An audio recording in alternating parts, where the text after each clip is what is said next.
Hey, you all. Welcome back. Y'all already know what it is. You see the title of this video. This is Real Housewives of Atlanta, season 16.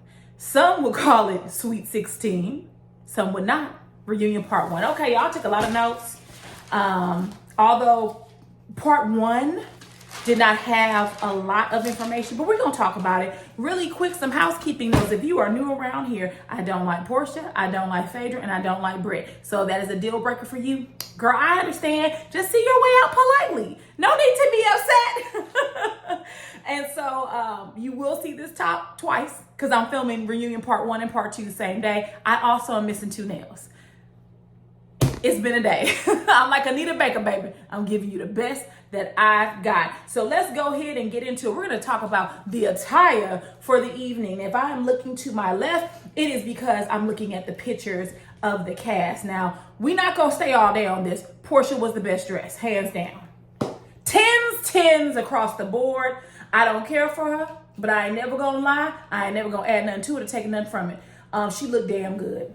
From the gold bodice to the deep yellow train with the split up the side. I loved it. Now, her hair was a little wiggy, which is unusual for Porsha, but it wasn't bad. On TV, it did not present itself as bad. She looked damn good. Oh my God, what an attractive asshole. Angela. Well, let me say this. Porsha was the best dressed, and it wasn't even close. There was no one that even came close to her, in my opinion. Angela, I like Angie. Angie's the MVP of this season. The champ is here, is Angela. Not a hair was out of place. Angie looked damn good. She looked damn good. Very good. And let this be a lesson on how you can wear your boobs up and out, and you can be sexy and show them off, show the curves, so that they're sitting up without the dress being ill-fitted. Potomac, take notes, because Potomac's last reunion, over half of the cast, their dresses were ill-fitted. There's no reason why it should be spilling over. There's no reason why one breast should be up to the right and the other one is down to the left, Wendy. Angela did it right. I just don't like the dress. The dress looks kind of cheap, but she, head to toe, there was nothing out of place. She looked damn good. I actually love the nude illusion. Whoever tinted that lace knew what they were doing. I didn't even know it was nude illusion until I saw like her move. Wonderful job. I just don't particularly care for the dress, but she looked damn good. Shamia. Oh, I've tried to like this dress. I've tried, and I discovered why I don't like it. It's because it's on Shamia. Shamia does not wear fashion. The fashion wears her. And that's evident. This dress is very ornate. Whoever designed it did a beautiful job. And I hate to say this, but it would have looked better on Porsha.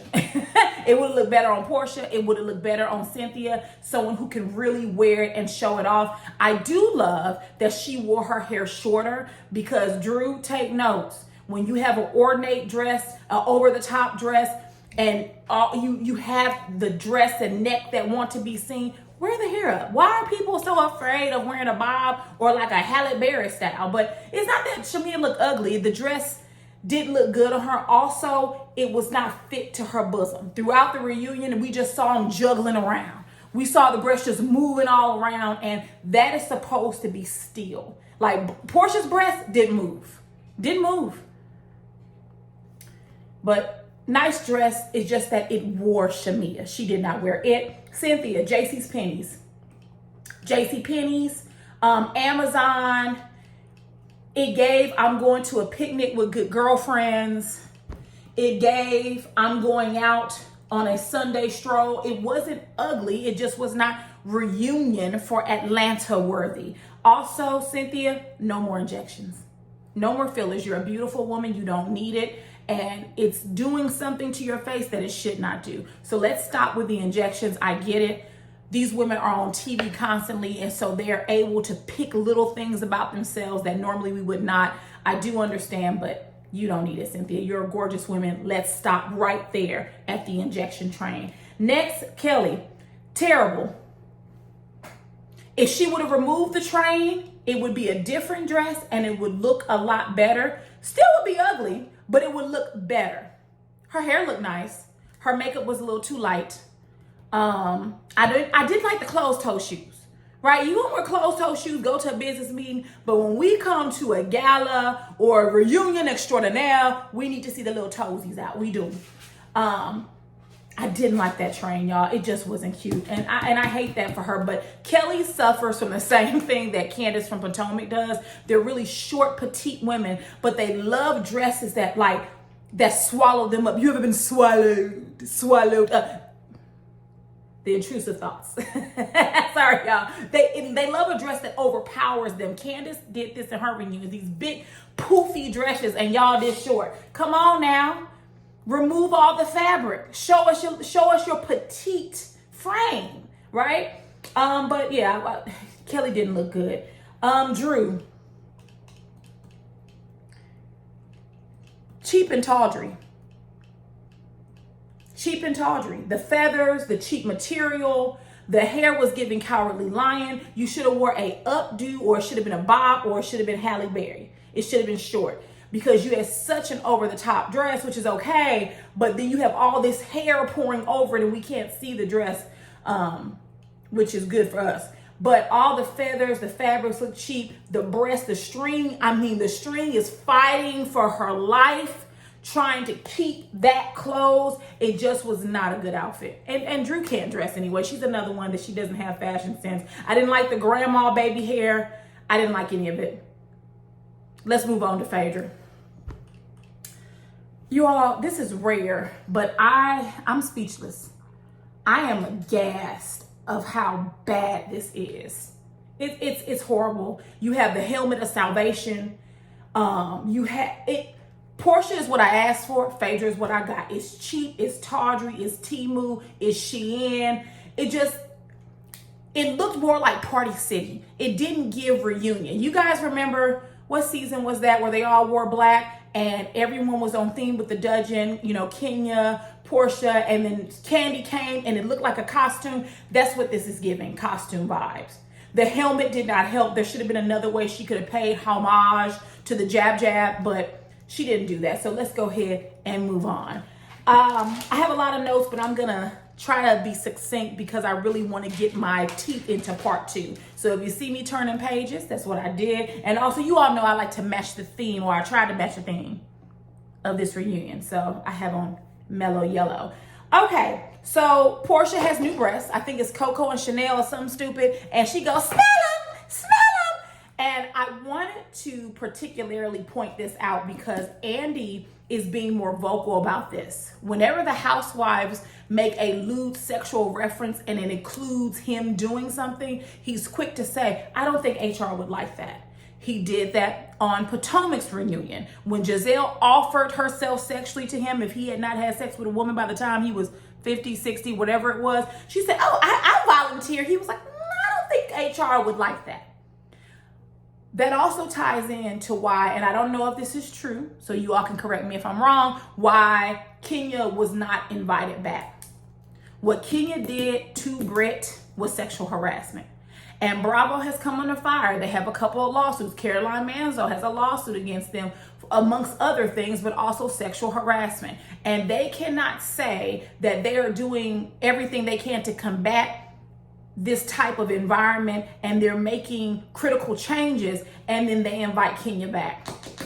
When she said that she was invited and then uninvited from the reunion, that was the writing on the wall. They shouldn't invite her back. She did sexually harass Britt.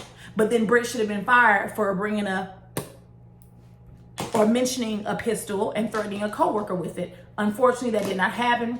I don't know how it's going to play out, but I'm not surprised that Andy is being more vocal because he has no choice but to be. It's clear that he's putting a boundary up between them and his employees, so to speak, or the people that report to him that I don't want to say oversee. Not the word I want. No, Canary. But he doesn't want to do that. He's making it very clear that that type of behavior is inappropriate, and that's for a reason. If you all notice, they don't cut it out and they leave it in each and every time, and he is being intentional about saying it. Now, Britt, the cowardly pistol-toting, gat-holding thug, did not show up. We're not surprised. I think Britt Edie let the the fans' opinion get a hold of her. I also don't think she wanted to face a lot of the lies that she had told. I don't think she wanted to answer to her threatening Kenya with the pistol. I wish she would have come. I wish that Bravo could have invited Kenya, but I think legal got a hold of him. And once, I don't care, it's not Andy, it's not the production, it's not none of that. Once legal say you're not gonna do something, you're not gonna do it. And that's the bottom line. So I wish we could have seen Kenya and Britt talk, or if they could have had a separate interview with Kenya like Andy did Robin, but for reasons we know, they could not do that. Phaedra refers to this group as a sisterhood and a sorority. No, it's not. No, it's not. If this is a sisterhood, then count me out. You all are, a lot of you all, especially you, Phaedra, you are unethical, you are immoral, you are vile towards one another. That is not sisterhood. And let me say this, reality TV can exist and be entertainment without trying to make it something it's not. It's not a sisterhood. It is a TV show with women. Most of them aren't even friends. That's where it starts and stops at. So let's not try to make it seem like this is a sisterhood and you cared about Britt, because let me tell y'all something. With Britt saying she sued Bravo, whatever she did, y'all tell me how many times you think Phaedra and Porsha have called her since that announcement. They haven't. And see, I became a little nosy earlier today, and I looked just through a few of her pictures. They have not liked them. She follows them, but and I think they follow her, but they have not liked her pictures, because one thing about it, two things for sure, Porsha and Phaedra are going to preserve their peaches. And if that means pushing you under the rug, you guys weren't as friendly as you thought, Britt. They're not coming to rescue you. You have blackballed yourself. You are literally the black sheep. They don't want anything to do with you. You are kryptonite. They want to make sure they keep their jobs. And so they're going to distance themselves far away from you. They weren't doing it on this reunion because the news about the lawsuit or whatever it is had not come out yet, but for sure they're doing it now. So I hope you got the picture. You and your burnt peach. They're not down for you. They was just doing that for show, honey. They don't like you just as much as you didn't like them. So let's move along. Porsha said that she spoke to Britt the night before the reunion, and they were talking about baby daddies and husbands. No, they were not. They were talking about strategy and alliances. Britt has apparently threatened to sue Drew. Listen, Britt doesn't have that much money to come after you, Drew, so you don't have anything to worry about. We get to Andy complimenting Kelly and Angela and Shamia on a great first season. Angela, to me, was the MVP. I'll say it here and I'll say it multiple times throughout my videos. She was the champ. I actually like Angela. I would love to see her amongst the OGs like Nene and Sheree and Candy and Kenya. I would love to see that dynamic, because I truly do think she can hold her own. Kelly and Shamia, they were okay. It wasn't the best season. It wasn't the worst season. They were just okay. There was nothing spectacular that stood out about them. Porsha sets the intention for the reunion. We see this because Portia's an OG, right? And so she's trying to stake her claim as head housewife of Atlanta in charge. She wants to move forward, or she wants to close the door. In the words of Nene, I think the door for her and Shamia, the door is closed. And we'll see with reunion part 3, but I think that is closed. We move on to Cynthia. I'm glad Cynthia joined early. She fit right in. It didn't seem awkward, but I think they had her join because filming wise, it just didn't align. You have 4 women on this couch and 2 over here. So they rightfully brought Cynthia on probably earlier than what they would have, but I like that Cynthia came out early. I was very disgusted by the conversation about her hood. It was tacky, it was lowbrow, and that's not how you treat an OG. Maybe that's how you treat Porsha and Phaedra, because they talk about sex so flippantly, but that's not how you treat an OG. It was disgusting, it was out of place, and I didn't like it. Personal opinion. We get to Porsha's segment. I'm fine with Porsha signing a prenup. I think that was smart of her to do. Obviously, she did come out on top, I think, from her divorce, because we know that she didn't sign a prenup with Cordell. Oh, she did sign a prenup, but she lied and said she didn't. She absolutely 100%, as we found out in her first divorce. signed a prenup. And so she was not protected. She did not want to have to go back to living on Diane's Ashley Furniture's bed.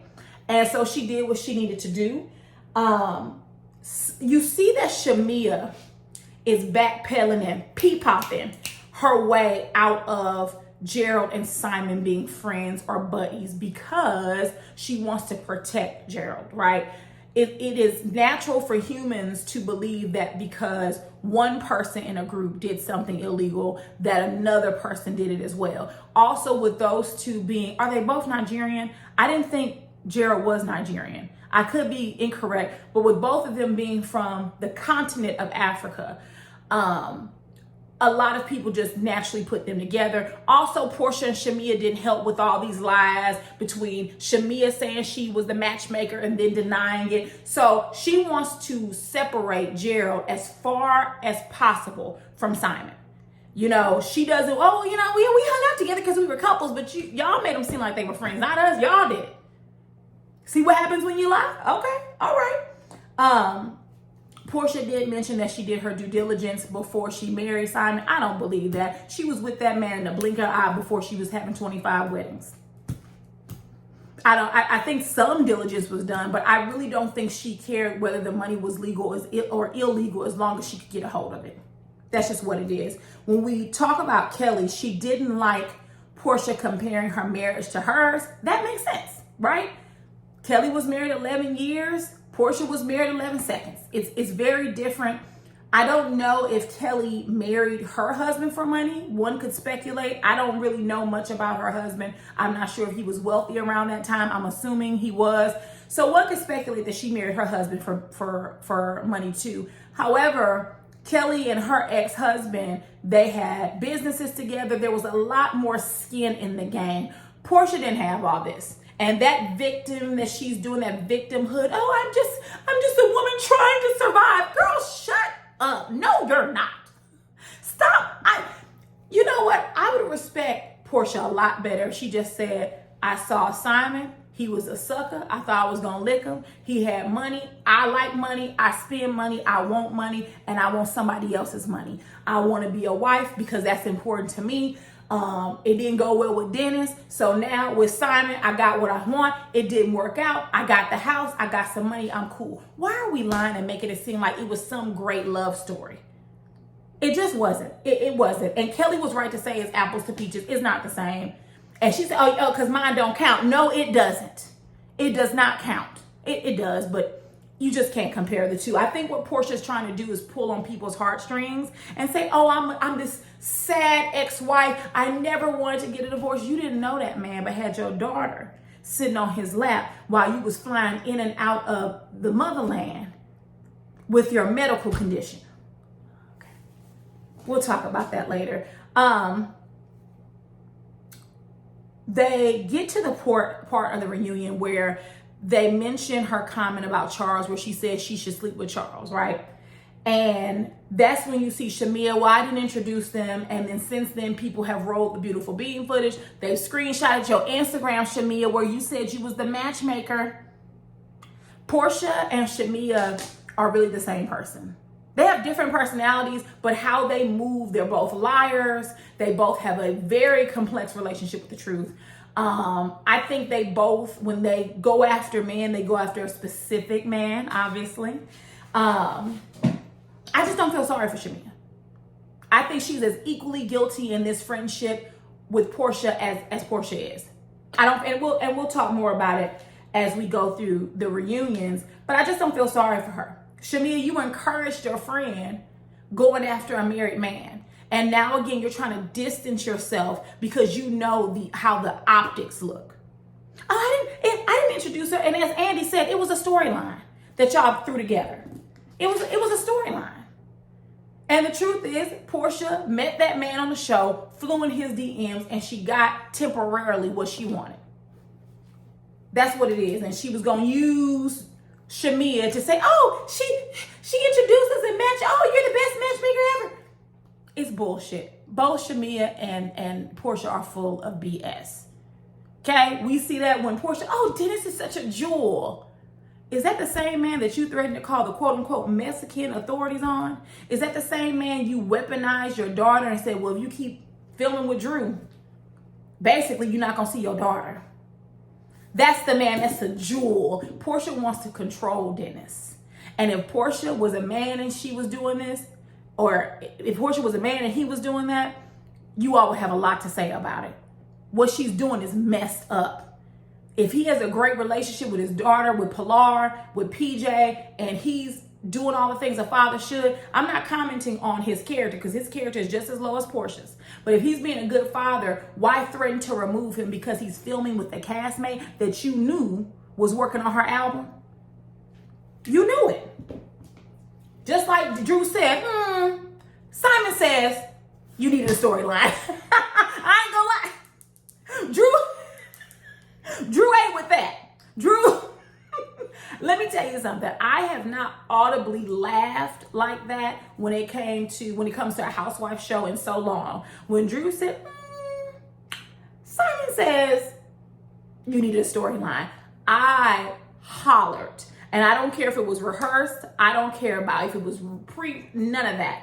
What matters is that it landed and it was correct. You needed a storyline, so you came and made up this whole thing about Drew and Dennis.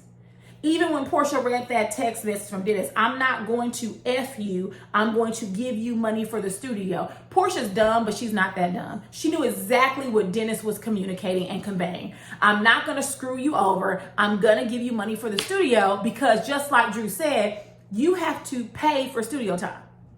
That's what he was talking about. She didn't have a storyline. She thought she was going to come up here, Porsha Gorbadia. She thought she was going to show us a lovely lifestyle, and she didn't. I mean, she didn't show a bad lifestyle, but she couldn't be the version that she wanted to be for the audience.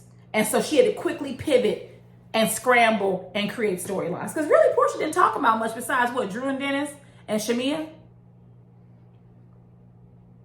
She quit all her jobs before she married Simon, so really nothing to talk about there. No one cares about go naked hair. Okay, so what are we talking about? She admits she filmed with Ralph to get back at Drew. Duh. We know that. We then get to the portion of the reunion where we discuss Kelly and Britt's friendship. I have a lot of notes, but I'm going to sum this up. It makes sense that they were in an alliance. Right? Her, Shamia, and Britt.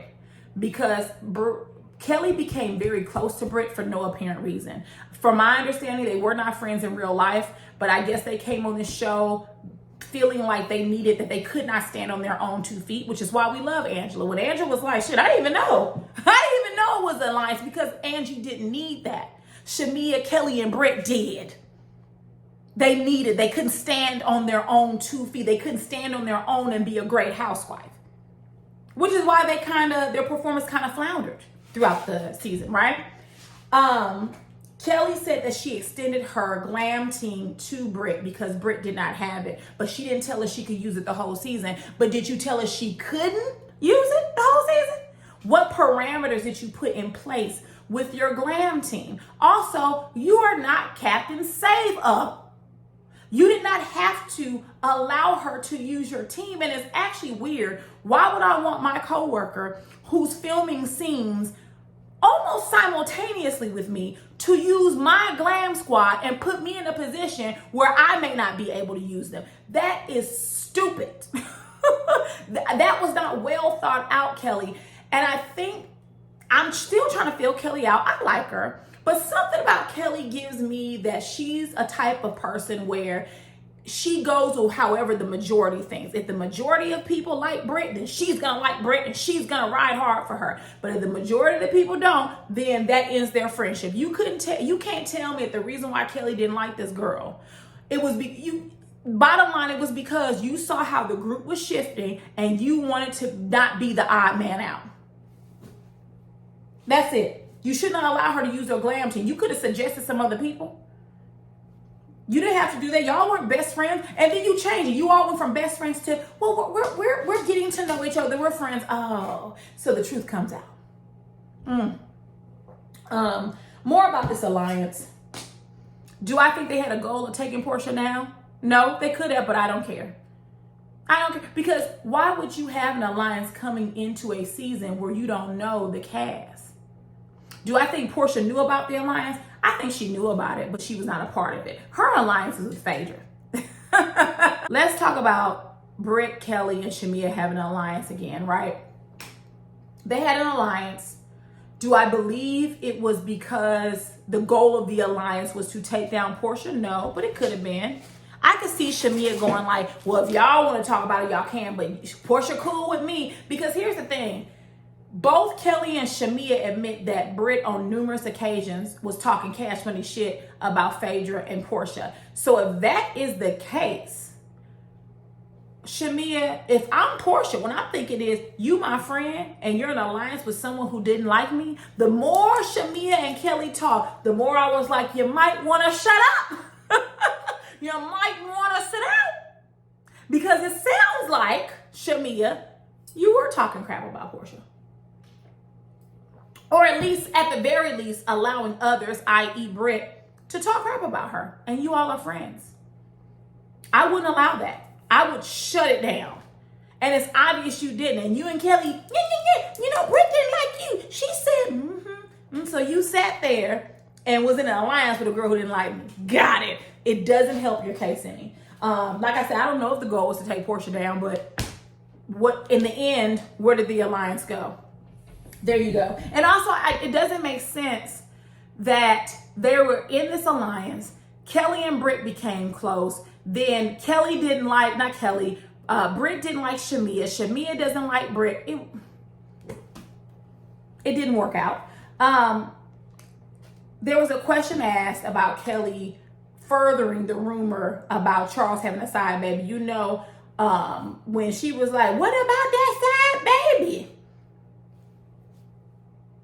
Kelly says she's not an enabler. She's a friend. To me, I don't think Kelly's a friend. I can't quite put my finger on it. I think Kelly wants to be perceived as a loyal person, so she goes above and beyond, and she would do it for anyone because she wants this reputation of being a loyal person when really she's just a fool.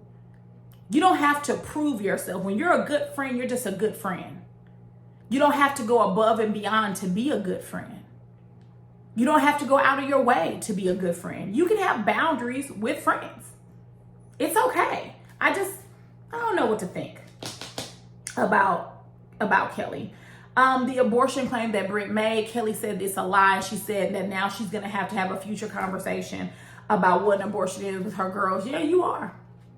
Okay? I don't know what your former glam team or hairstylist, makeup artist, whoever he is, told Britt, but he went back and carried some very private conversations, which is why you don't hire no messy people to work for you and you get them to sign NDAs, because in all the years that we've known of Sir John, his lips have been tight, mainly because Beyonce probably makes them sign an NDA, but also because you want to have a reputation of being someone who's a professional and someone who's a trusted professional. Whoever that Paris person is, I wouldn't hire them at all. Not that I matter, but if I was in the reality TV show game, I wouldn't hire them at all. They have proven themselves to be untrustworthy and messy, and you shouldn't want that nowhere around you, except if you're Britt Edie. Let's move on to Kelly, her divorce, her bodyguard. Her divorce cost her $200,000. Now, let me say this really quickly. I keep saying really quickly, and then I keep elaborating. I apologize, y'all. Kelly and Britt, to me, are portraying a lifestyle that they do not have. And later on, there was an audience question or a viewer question about Kelly and all of her expenses, but she can't pay her bills. I think that both Kelly and Britt came on this show trying to portray an overtly wealthy lifestyle. They have a good lifestyle. It's a nice lifestyle, but it's not this ostentatious, over-the-top inherited wealth that they're trying to portray. They're both living outside of their means. Okay? Britt looking for a private jet but can't pay the country club doesn't make sense. Okay? Kelly getting facials for her dog but had to move in a townhouse doesn't make sense. Not being able to pay her bills, not opening up her second restaurants, Nanners and Waffles, whatever it's called, because you didn't have the money. And that is the story we want to hear. That's why we like Angela. Angela has been honest about what she's going through with the homes that she purchased. She's honest about that story. Show us something other than you thinking you're fabulous. Because if you were all this fabulous, you would have been able to put that card down, that American Express, and say, pay for the whole room to have food. You weren't able to do that. If you were fabulous, you wouldn't have to move in and out of homes. But if you were all of this fabulous, you would not have to do that. And so to me, I do think that Kelly needed a bodyguard. From what I understand about her husband, she needed it. Porsha questions this. And let me tell you something. Kelly talks about how she had to get a restraining order. She was granted a restraining order by the courts. And Porsha turns to Phaedra and says, well, what do you think, Attorney Parks? Kelly, you should have cussed them both out down to the ground. One, Phaedra Parks is not your attorney. So it doesn't matter what the hell she thinks. Two, I know Phaedra Parks is not trying to pretend like she's some all-knowing, knowledgeable attorney when you was accepting drug money in the back of a court parking lot many seasons ago. You married Apollo. There are questions about your integrity and your ethics. I would have cussed Porsha so far down to that ground, the damn stage would have sunk in. Don't ask Phaedra nothing about my restraining order against my ex-husband. I was granted a restraining order. No one asked for her legal commentary. This is not CNN. This is not MSNBC. That bothered me. That bothered me. In the words of Cynthia, win a case. Oh, well, in Georgia courts is a restraining order. Girl, shut up. You didn't even know Apollo let you tell it was a criminal. Don't try to legally analyze my divorce. Kelly, you better step it up, because I would have cussed her down to the ground. She has no right. Attorney Parks, who is she? She's not the resident attorney for Atlanta. Girl, please. Then, what's next? We talk about Shamia and Kelly's friendship. Did it interfere with Kelly and Britt? I don't know, and I don't care. I don't think any of them were friends. It could have. It could have. It could not have. Kelly says it wasn't a reciprocal friendship. Yeah, it wasn't reciprocal because she didn't know you. She saw a sucker and she said she was going to lick it. Kelly, you were the sucker. And then lastly, we move on to Angela's segment. So let's hold this for reunion part 2 because this is already 34 minutes. I'm going to say this as we segue into part 2. I like Angela, but this last part of her season was a flop. Overall, she gets an A, but she would have received an A+ had it not been for this particular issue. Not because I don't believe that Porsha would do it. Porsha, same person. Phaedra would do it. She does not have the evidence. And the missing link, and I wrote it here in my notes for reunion part 2, it's production. So with that being said, get down in the comments and let me know what you think about reunion part 1. I am now going to turn right back around and film reunion part 2. So if there's nothing else, I will see you all later. Mwah. Bye.